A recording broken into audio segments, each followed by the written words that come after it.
Hey guys, this is Brian, an admin for the Droids you are looking for. This is episode 15 of our podcast. We're going to be talking about a few TV shows, Helix, True Detective, and Bitten. After that, we're going to get into a little bit about the whole Candy Crush copyright movement going on right now, as well as the Gal Gadot Wonder Woman uproar, I guess you can say, as Andrew will put it. There's a whisper in a corner of the internet. The internet will say, Gal Gadot's Wonder Woman. And then the internet will say, who cares? And Andrew will retort back saying, I do. Fuck Gal Gadot. That's basically the theme of the podcast. So, with that, Brian did the intro today. Yay, Brian, because he came here. He showed up. I came here, I showed up, and I sat here silently building my Twitter. Just to give everyone a little quick notice, the audio is not great, mainly due to doing like a Skype call / doing a live recording at the same time, so it's not the greatest. But we still had fun either way. So I hope everyone enjoys the podcast. And Brian, go ahead and give him the infamous quote. I'm Batman. No, you fucking chimichanga ruined it. Chimichanga Batman style? We can turn this into a song.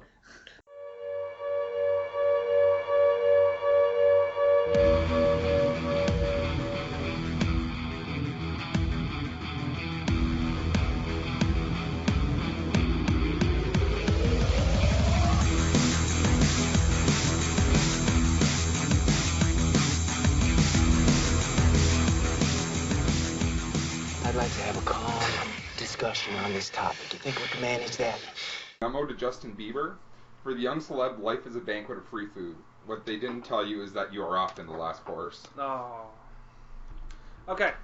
All right, so we're going to get on track and actually intro the podcast and get things moving? No, I just want Okay, guys, back on track. Thanks, Brian. That's how I should start the podcast. Brian saying that because everyone knows that's bullshit if I've ever heard it. All right, so anyone got anything else to voice before we start? Brian does not have anything to voice, don't worry. Are you sure? No, I'm looking at him. He's actually intently staring at Twitter right now.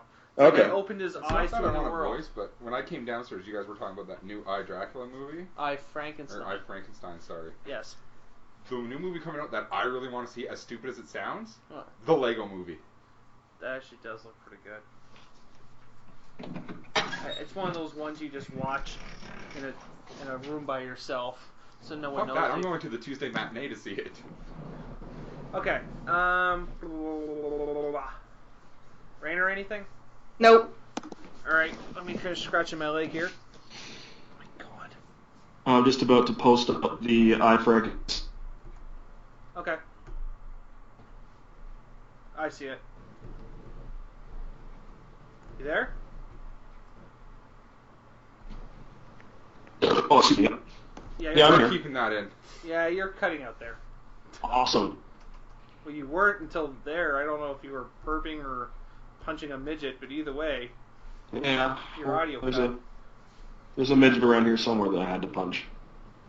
So yeah, I like how he thinks. Really? You punch him? I just kind of toss him. Oh god. Let's see. What did you just post me?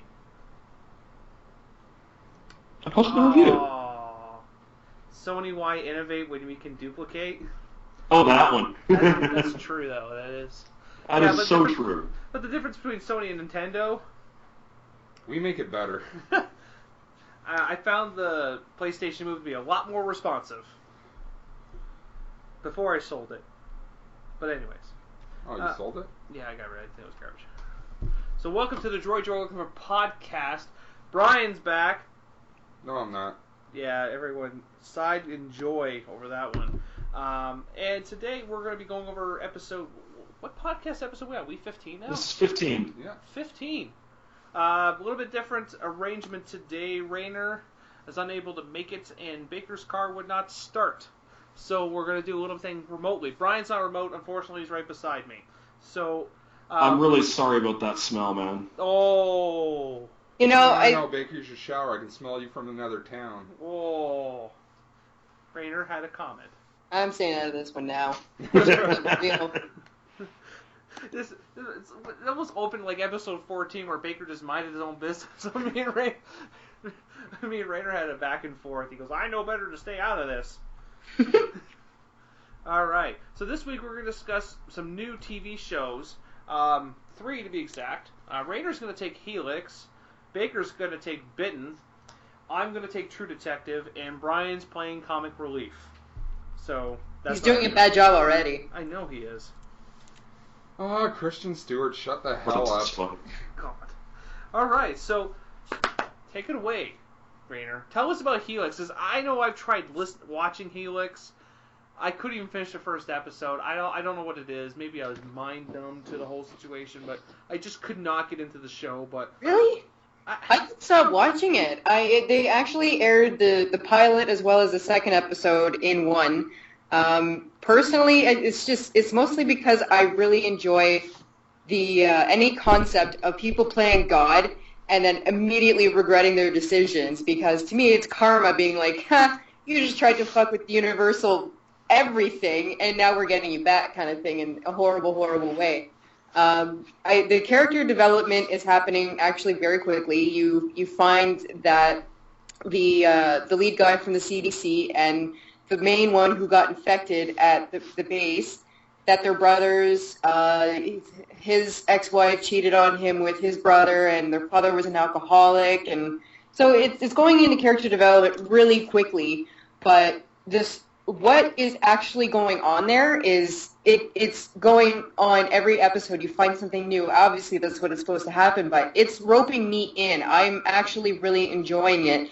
And because after I watched the pilot and the second episode, I'm like, I gotta find out more. And what it is the guy what he claimed is that he's working on a cure-all. So he's got all of these diseases that the CDC doesn't even know about, and other disease control places don't know that this place exists or that they're doing this. So they're trying to get a cure-all for every disease from HIV to smallpox. So they're trying to get rid of any disease and virus, and obviously there's repercussions. So in the most recent episode that I watched earlier today, you find out that it's not just that, but they're actually trying to alter genetics. So they've spliced genetics from so many different animals and humans together, and it's formed something that's not even recognizable in any genetic database. And so you find out that they're trying to alter human beings to... They didn't explain what they're trying to do, like, where they're trying to go with that, just that they're altering our human genetics. So I'm actually really excited for the next episode to find out what the hell they're doing, because I don't know. I've really enjoyed it. Character development wise, again, it's happening a little fast. So for me, it's like,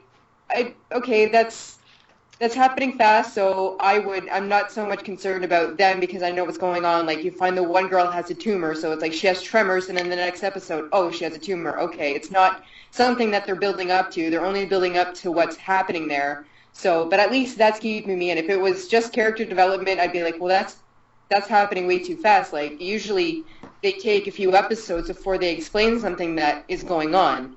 So they're not really doing that. That's happening, within an episode or two. So, but I am more roped into what exactly are they creating and why and how did it get loose.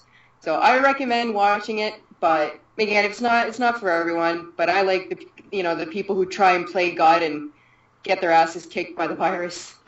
Right, and I'm one of those people that sometimes if it doesn't sit well with me, I never will come back to watch it again. So I got the shows queued up to watch. I'll probably watch them over the next week and give it another shot. I tried watching it and it just couldn't hold my interest, and I found myself obviously pulling away to do something else. But I mean, I don't think that, like, from what I just saw on the show, it just didn't sell me at the time. But sometimes you'll need another episode or two for most people to catch on. So I don't know. Like I said, Brian hasn't watched any of these shows, so he's just kind of floating. Tell us a joke. 2 guys walk into a bar. And Baker, Ouch. go ahead with Bitten. Well, Bitten is another... See this? This is called a short leash. I'm keeping Brian on it. I like that. I really do. Bitten... No, I like you not being here. Dude, I will find a way to get to Welland to punch you if you keep interrupting me. Well, you can sell the iPad to fix your car. Oh. No, I think it's just my batteries got sapped by the cold. I'll say it sounds pretty good otherwise. Well, other than the giant hole in the exhaust. But Bitten. Okay, back on topic here, people. All right, so Bitten. Well, what do we get with Bitten? Well, it's another space original broadcast. So it's actually been developed by Canadian television, which normally would cause me to cringe.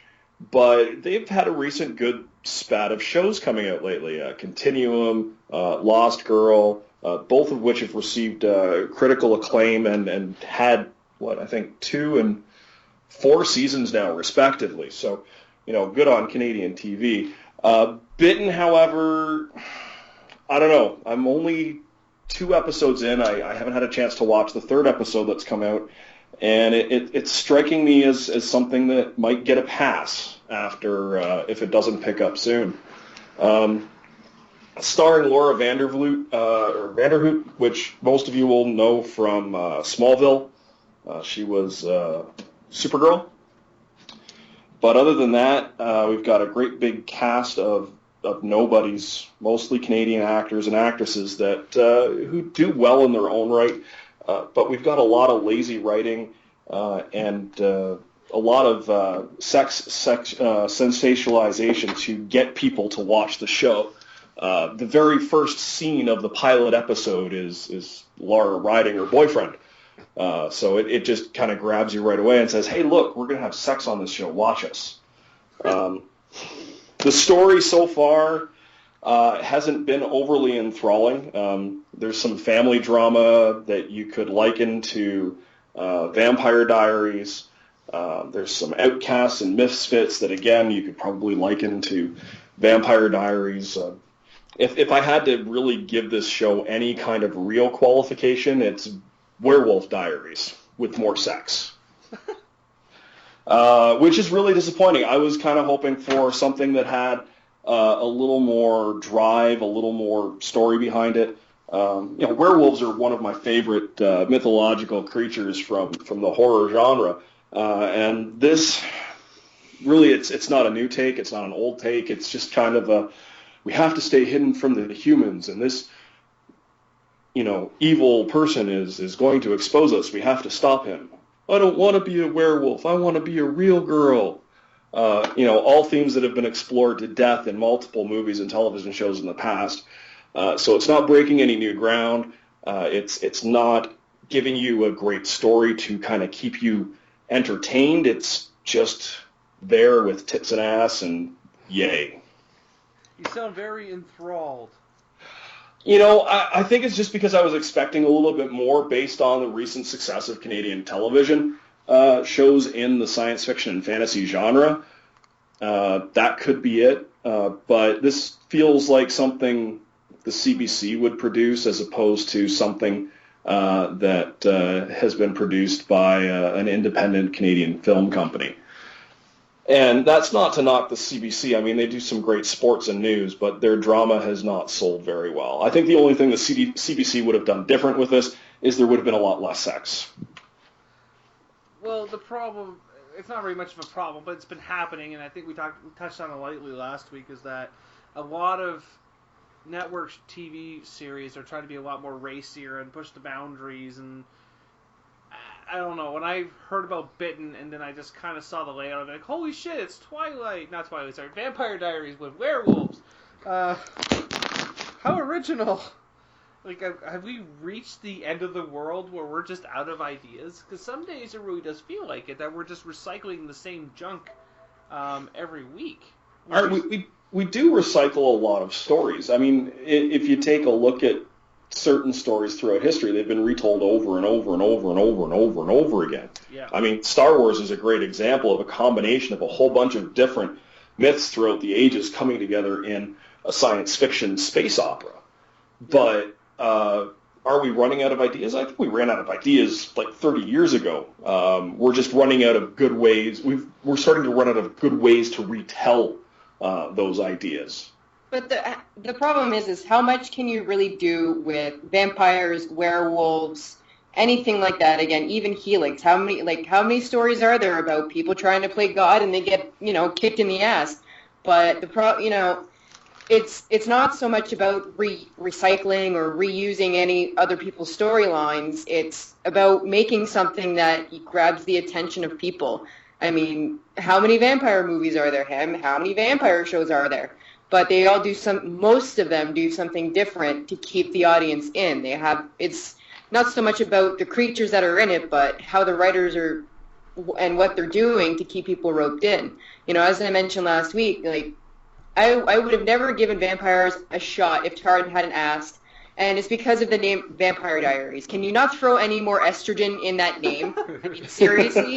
So I never gave it a shot because it's like, Vampire Diaries? Seriously? I thought Twilight and brooding and, a hopeless girl who can't do anything for herself, but it actually is completely different. It was dark and brooding and a hopeless girl who can do things for herself. Oh, God.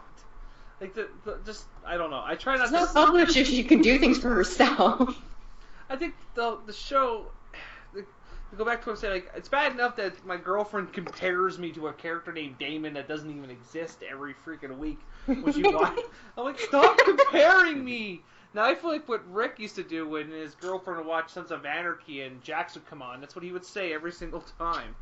But, I mean, I think some shows can stand out. Like, when the vampire genre, this is just my opinion, I'm sure Brian will vouch me on it, is that you've seen the same vampire shit over and over and over and over and over. And then finally you have this movie called Daybreakers, and pow! Different perspective, and you're like, wow! Yes, Daybreakers was And you're like sitting there staring and go, this is fucking different. Like, why can't we do this in TV shows? Yeah, and then other people do it, and then all of a sudden Daybreakers... Well, not Daybreakers, but anything that's based off of Daybreakers isn't as unique because they based it off of it. And again, it's how the writers put in storylines. I mean, like vampires. Okay, every vampire in shows and movies, they all seem to be different. Yeah. It's how they write the stories to kind of rope you in. Yeah, and it feels like sometimes, and this is just my opinion, that back to Andrew's point. The writing gets lazy, and it's been getting lazy in a lot of different shows, though. And I've noticed that, and quote me if I'm wrong, don't quote me if I'm wrong, but since the writer's strike years ago, it's just kind of like the writer's like, fuck it. Because there's a lot of shows that, like Prison Break, the first 2 seasons of Prison Break, like, holy shit, this is a great show. And then after the writing strike, and then they came back for season 3, they're like, fuck it, they're going to go back into prison. What? Why would you even put them back in prison? The show's called Prison Break, not Prison Break In. Like, because now they can break out again. And then season 4, it's like a government conspiracy. See, the thing is that what I find is that the more a show, aside from Game of Thrones is a brilliant show, except I think it's because it's on HBO and they just abuse the fact that they can put so much nudity in it because the books don't actually have that much gratuitous sex. They really don't. Wow. But I find that when a show has, the more tits and ass that they show, the more sex scenes they have, the more any of that they have, you can tell that the storyline is going to struggle, so they put that in. I mean, I watched a few episodes of Bitten, and it was roping me in for a bit, and then I was like, all right, you know what? I don't care about sex. I don't, and everyone's always going to say sex sells, but you know what? I would rather know that the storyline is worth watching than someone having, than the main characters having sex. I mean, that's what I've noticed is the more sex you have, the worse the storyline is. I don't necessarily agree with that statement, but at the same time, sex is used very, very often as a crutch for a bad story, and Bitten is no exception to that rule. Well, look at how bad True Blood has been. I mean, I've been watching it only because I want to know what's going on, but I find that they've had more and more sex, and their storyline has gotten weaker over after the last few seasons. I don't know why they just don't change the name of the show from True Blood to Boner Jams 2012, because, I mean, I watched this show now. I don't know if you guys have seen it, and I would ask Brian, he would like Boner it. Jams? No, I've never seen Boner Jams. It's called Banshee, and it's on Cinemax. Now, Cinemax sees what HBO does in terms of nudity and go, challenge accepted. And I'm watching this show. It's a really good show, and the storyline's good. But there are so many fuck scenes. You're like, okay, like you're fast forwarding it, going, please stop. That's why it's called. That's why the network is called Skinamax in the States, dude. I know, but you're like, please stop. The storyline's so like the show is so graphic and like the storyline is different and it's fresh. But then you're like, it's like, well, we have a quota on how many times Buddy has sex this show, so let's get on top of it.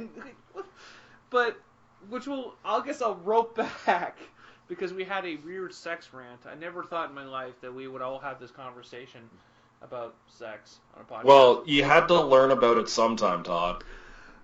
That explains so many things. Anyways, so I guess I'll take over my portion now, and we will talk about True Detective. Now, True Detective is co-produced by Matthew McConaughey, who looks like he just got off the crack pipe. And I'm not even joking how sickly he looks, and I'm not being rude. If you haven't seen him, look him up. I know he recently did a role in the Dallas Buyers Club, which I have yet to watch. But he looks like he literally just came out of the crack den. His face is all sunken in, and he looks completely unhealthy. And then you also have Woody Harrelson, who also is co-producing the show. Now, HBO picked it up. It's got 8 episodes right now. And more or less, the show is about 2 detectives investigating a ritualistic murder of a prostitute. Now, the problem is that the show takes place in 2 different time frames. It takes place when they're investigating it and about 10, 15 years in the future when they're reliving what happened because the murder started again. And it's not as much about the murder as much about the character development. You have a character played by Matthew McConaughey named Rust, who is clearly fucked up. He does not hide the fact that he is messed up. He talks about the most random shit that doesn't even make sense. He battles addiction in many different ways. His family was murdered.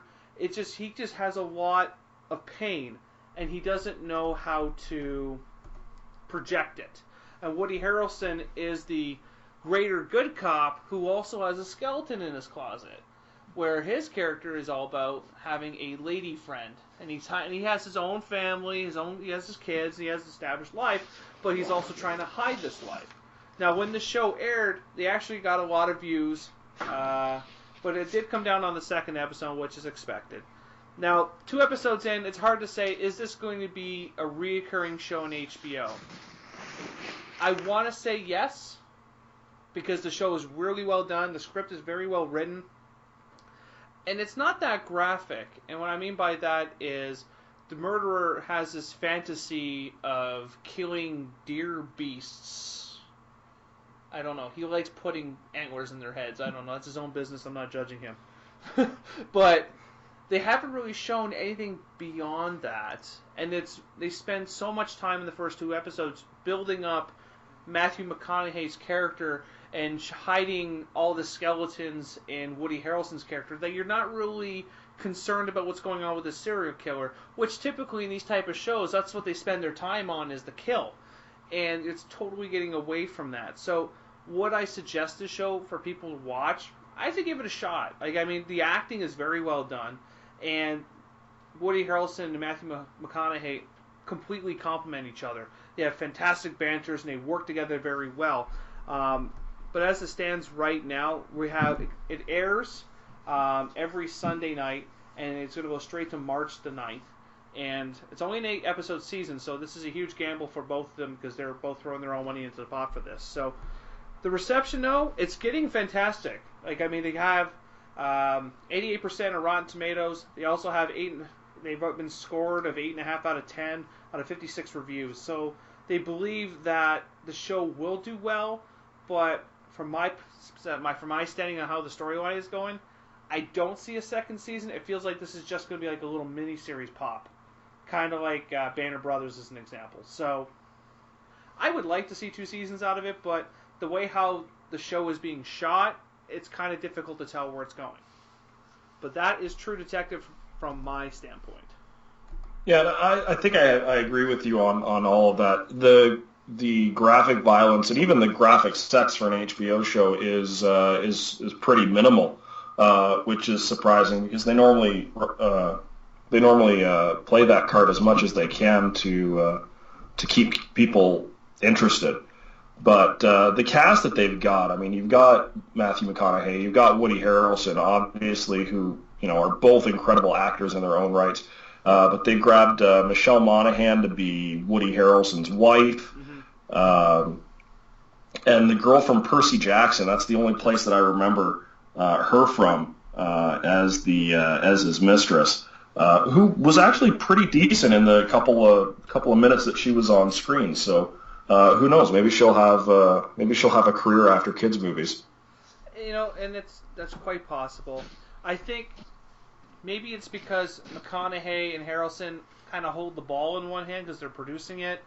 Maybe they're not in, this is just a speculation, so there's nothing that I read. Maybe they're kind of like, I don't think we want to get that graphic. Because, I mean, Harrelson hasn't done anything too graphic. Zombieland does not count since Natural Born Killers that I come to mind recollect. And McConaughey, I can't even think of the last time he made a graphic film. He always made like a good drama film, but I've never seen him actually just, shatter someone's skull this weekend. So, I don't know if anyone knows differently than I do. No, I'm on his IMDb page, and I don't really see much other than Killer Joe, but even that wasn't that graphic. No, I haven't watched that yet. I heard that was decent, but I haven't got around to watching that yet. So, I think it's just nice of his rom-com phase. I mean, if I had to see another movie with McConaughey and what's her name? I don't know. I don't know, but is it? You're putting us on the fence. We're all going. He's Kate Hudson. Oh yeah. If I had to see another Matthew McConaughey, Kate Hudson rom-com, I was probably going to shoot myself.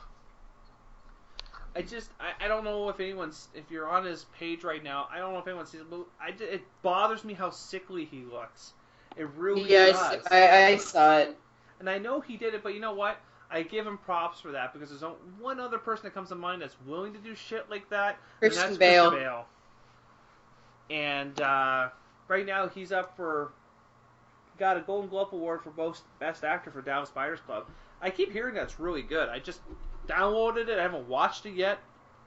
So, it's supposed to be really good, but, we'll see what happens with that. So, that's basically the shows, and Dracula came to an end last night, and I'm not ruining it because Brian hasn't watched it yet. But, fantastic. To go back to our podcast last week, they ended it as if they have another season. Well, that's good, considering that it's still up in the air and hasn't been renewed yet. I know, but the way how this episode ended, they made it seem like, no, we're not coming back this next year. And then they ended it, episode ending, like, oh, fuck, they're coming back. Like, they have everything set up that if they did come back, they have a produced storyline. So, it's not going to fall in the void, hopefully, like Firefly, and then become, well, no. That's not necessarily true. Because Firefly now is a cult classic. So, alright, so moving on. Let's get it over with. So, Mr. Baker, tell us about Gal Gadot, Wonder Woman. He basically pleaded, please let me rant, and the floor is yours. All right. Well, on Israeli television, Gal Gadot is quoted as saying she is signed not just for the Man of Steel 2 movie as Wonder Woman, but for 3 movies as Wonder Woman. And listeners will remember my rant over Christmas when we discussed Gal Gadot as Wonder Woman, and my reservations for her, and the fact that, well, she could probably get in good enough shape to play Wonder Woman. She just doesn't have that on-screen commanding presence, or hasn't shown it. So my question to the producers of the movie and WB and DC and anybody else that had a hand in this signing is why? She's still an untested actress. You have no idea how she's going to be received by fans. You have no idea how she's going to act when she's on the screen. You have no idea how she's going to act with the different actors why on earth would you sign a contract with her for 3 movies? I realize that you want to say, yes, we are going to support the Wonder Woman franchise, but, I mean, why? Where is the responsibility that you owe to the fans to make sure that it's done right? Are you really that sold on the Fast and Furious actress, because really that's all she's done in North America, that you are willing to sign her to a 3-movie deal to be Wonder Woman? Marvel didn't even sign Robert Downey Jr. for all 3 Iron Man movies before the first one was finished. They didn't even sign him for all 3 Iron Man movies before Avengers was done. He was only signed on for Iron Man 3, I think it was 3 weeks before Avengers was released to theaters. So, get your head out of your asses, WB. Scrap this contract. Wait to see how well she's received, how well she does the role, and then look at signing her for 2 more movies, because you can always get another actress to play the role. And rant. That went better than expected. I was expecting like glass shattering, some type of fucking couch tossed through a window. No, I'm not at your place. I like my stuff. I don't want to break it. Oh, that's what it is, eh? But I mean, I think the thing that you know what, Marvel should have been smart and signed Downey to 3 films right away, because they're paying out of their ass every single time he does be Iron Man. So. But they can afford it. Well, they can afford it. I think DC is just taking risks at this point. They're going to just hope they pan out. Like, I mean, as much as I'm a DC fan, and as Green Lantern. Oh, excuse me. What? I had something in my throat. What did you say? What did you say? He was removing that long tubular object from his throat. Oh, okay. I think that they don't think things through and they rushed out. I think they got such a response to the Last Man of Steel. Like, oh my God, this was great. We took a risk. It turned out. Now we're just gonna pop everything out. And I think it's weird because I'm looking at her profile, and the only thing that really stands out is that she was in a Israeli defense force for 2 years, which could have been a local militia for all I know. So yes, she's got some. Every Israeli citizen joins the Israeli Defense Force for at least 1 year, so that's not really something that you can throw on your resume. Yeah, and if you're born in Israel, move to another country, and go back to visit, you have to sign all this documentation that you do not live in the country and are not forced to go to the army. Wow. Yeah, everyone is required to go. Scratch out that point, eh? It's like, I was in the military for 2 years. You have to do it anyways. Ah, fuck, they found out. Never mind. I guess I'm not as tough as I thought it was. But I think I had this conversation with one of my friends at work, John, and he's like, she's really gonna try and get in shape for the size for this. I'm like, but you can't though, because I mean, she's got to bulk up so much. It's gonna take so much time, spending all that time to bulk up. And we're not even talking about her acting yet. That alone is a joke. We're talking about her just bulking up. Like Fast and Furious 6, all she did was just go, hi. That was about it. Oh no, so she had that one line. I can't remember what it was. It was like 7 words, approximately. For the whole movie. And then she ended up dying at the end of the movie. Because Fast and Furious 6 adopts the never-ending runway philosophy. But I think she has not... Do you know how many runways are actually 30 kilometers long, Todd? There's so many. It didn't feel like that. I remember posting this picture. It was a picture of Europe in this fucking runway going all the way through Europe. Because this fucking scene from Fast and Furious 6 felt like this airplane was going for an hour and a half down the runway. But, I mean, what acting credits she have? I was on Israeli television. Good for you. It's like trying to say, hey, I have a podcast. Pair me up with Cruz. Let's do this shit. You could have picked anyone else, and you picked Cruz. Yeah. Man crush. What's wrong with Tom Cruise? Dude, our podcast is not long enough to cover it all. Hey, I did not make a Scientology comment. I said Tom Cruise. I don't like I don't like him. I like his acting. That's it. I don't have to like him. I don't like John Travolta, but sometimes he makes a good film. Sometimes. Anyway, looking at her resume, she doesn't have much, yeah. Fast 5 and some Israeli television. But isn't it weird, though? We just had Ben Affleck, who has a huge, impressive career in breakdown, and the internet cries when they find out he's Batman. And then they're like, we're casting her as Wonder Woman. Everyone's like, besides Andrew Baker, the rest of the internet doesn't give a fuck. Like, it really feels like... No. Believe me, there was a small and segmented internet uproar over her, but it was a lot more muted than Ben Affleck because, Batman gets all the brings all the dude bros to the yard, and Wonder Woman doesn't really. Well, I don't know. I'd be happy if she did do well and she did build up a trilogy, because we do need a Wonder Woman movie. I'm not saying we're not. Oh yeah, no, I completely agree with you. Alexander's Wonder Woman. I'm standing by this. Sif is Wonder Woman. Oh, and I'm wholeheartedly there with you. She would have been a great Wonder Woman. And for the people that are concerned about her not having a big enough bust line to be Wonder Woman, well, that's what they invented padded bras for. Come on. Thank you. Brian is nodding in approval. It's about acting, and it's about being able to command a presence on the screen. From what I've seen of Gal Gadot, she doesn't. She can shoot a gun really well. She can deliver a one-liner, but I don't think in any of the movies she actually ever strung more than, 5 sentences together in a scene. Well, Brian, since you've been quiet for about most of this podcast, please weigh in. We're all curious. Just like Gal Gadot in most of her movies, I've got nothing to say. Well played. I'm surprised. I was actually thinking it was going to be like a gambit dig or something, because you've been really nice to Rainer this podcast. No, he hasn't. He's called me Kristen Stewart at least 4 times. I think that was before we started and I didn't even say anything about her not wanting to come here because she sparkles in the sunlight. Oh. Didn't they have a baby in that fucking god-awful TV movie or whatever? I'm not dignifying anything with the response. I'm just... the Twilight Saga would have been better with sex.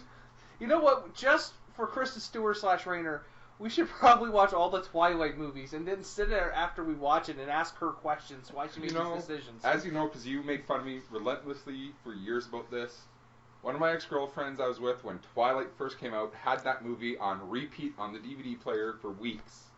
And I still have one question that no one can answer for me to do with that movie. The werewolf guy, whatever his name is. Sure. When he's a wolf, if he gets fleas and transforms to a man, does he have crabs? No, he has lice. Clap. I'm clapping to Mr. Baker. Well played, sir. Well played. All right. So it's been all over the news lately, and I don't know what your opinions are of this, other than probably it's really ridiculous. But King.com has trademarked the word candy. Shit, there's 25 cents we got to give them. Thanks. You think I have money? No. Candy. They've trademarked the word candy as it pertains to video games and T-shirts. Yeah, but Donald Trump trademarked the words "you're fired." He tried to. I don't think he actually trademarked them. Yeah, I don't think he was successful, but King really was successful in trademarking candy. And since that went through the trademark office, they have been issuing cease and desist orders to Apple, to the iOS store or the Apple store, to the Google Play store, and they have had several games torn or taken down from the site as a result of trademark infringement, whether it was infringing or not. The Banner Saga is the latest one, as they are now also trying to trademark the word saga. Holy fuck my ass! Are you fucking serious? No, I am completely serious. So is this completely out of control, or do you think King has some legitimate claim to those particular words? No, this is getting fucking out of stupid. Control. Like this is getting stupid. No, seriously, like for anything for more money, anything for more fucking money is the bottom line for these fucking people. And it's not just more money; it's stifling development of independent and smaller game companies. I mean, they were making $38 million a day off of Candy Crush last year. That makes me want to vomit. Fucking, I don't even know. I have nothing witty because I'm flabbergasted. See, hearing that shit just makes me pleased that I was able to hack that game mercilessly and not have to pay them a dime. Like, Well, I can share understand. those exploits to everyone, because as a result of this, over 120 games have come down off of the Apple Store alone. Wow. And Because they trademark trademarked it. easy, just and because all of the it involves is a PC. Yeah. If you're playing it on Facebook, download Cheat Engine. Yep. There's tutorials on how to use it. I've had unlimited time to just But- sit there and crack away at the level. I can understand their point if someone was making a knockoff to make money off of what they made. But to copyright the word candy, that is fucking asinine. That makes me want to fucking, I don't even know. That makes me want to burn down their fucking building where they currently reside. Just for the sole fact it's like, oh, we trademark candy. You know what? I'm going to trademark the word the. And then every time everyone speaks, I want a nickel. Because just to be an asinine asshole. And you know what? It's like I said, it's not just video games. It's T-shirts too. So imagine, if you will, some little company that's printing off kids' T-shirts with the words "I like candy" and then pictures of candy on the front of it. They are now infringing on King.com's trademark of the word candy. What would you replace the word candy with? Sweet treats.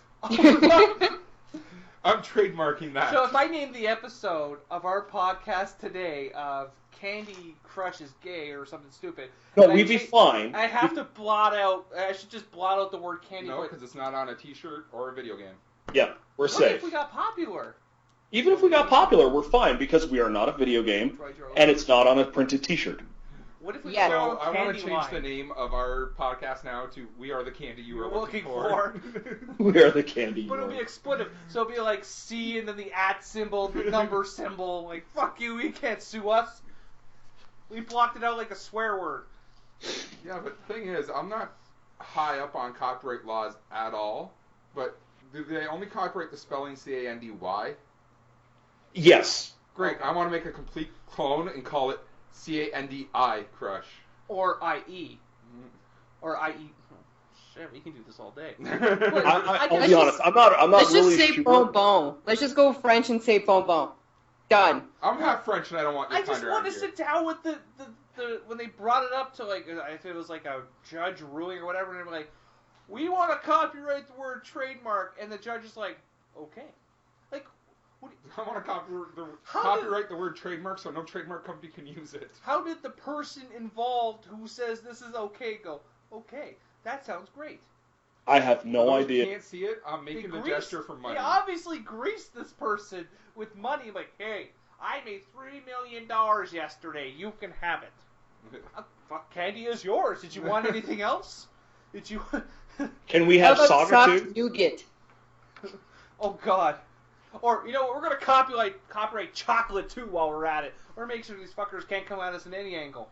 Like, they might as well just copyright the entire fucking bad food category, like Candy Crush, Chocolate Crush, Diabetes Crush. Might as well throw that in there too. Diabetes rush. Diabetes Rush, like, it just it frustrates me to hear that You know someone what? said it was okay to Does copyright anyone the know if it costs money to trademark a word? Yes, it does. Yeah, it does.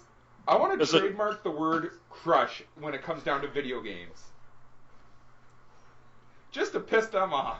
That would be kind of funny, but I'm sure you would lose that war. Yeah, they make $38 million a day, Brian. You would lose. Their lawyers will have lawyers. That's how bad it would be. But I'd get 15 minutes of TV fame for doing it. Their lawyers would have lawyers who have lawyers that have lawyers that are still in law school. But, That's how many however, lawyers they would As have. much as Brian's logic is flawed, he would get 15-minute pop on TV, and we would get a pop on the page. Some guy named Brian, for the droids you are looking for, tried trademarking the word crush today to spite Candy Crush. And the next thing we know, we're at like 50,000 likes because everyone's going to be, because this is a hot topic, so then everyone's like, oh, fuck, we like this page now because this page is standing up for us. We're not. It was publicity. Well, it's just like they copyrighted Happy Birthday, so that's why no one can sing Happy Birthday in any restaurants.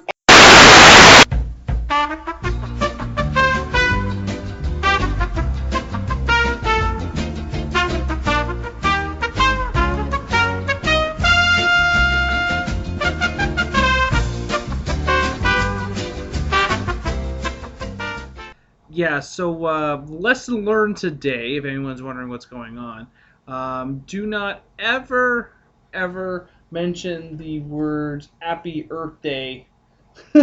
Happy Escaping the Womb Day. Happy Escaping the Womb Day, because the creator of said phrase that we cannot say, that Rainer repeatedly said over and over and over and over and over and over again, could remotely kill your Skype account and kill your power, because Rainer lost power during the podcast. I guess it was a fit of rage. No, I don't actually know if that's what happened, but it sounded like a good cover story if you ask yourself that. So, with that said, I hope everyone enjoyed the podcast today, and enjoy your chimichanga. Right, Brian? Should they enjoy their chimichangas? Oh, they should. Yeah. Game over, man. It's game over. Thanks for listening to the Droids You Are Looking For podcast. Stay tuned for next week's podcast. Remember, the Force will be with you always.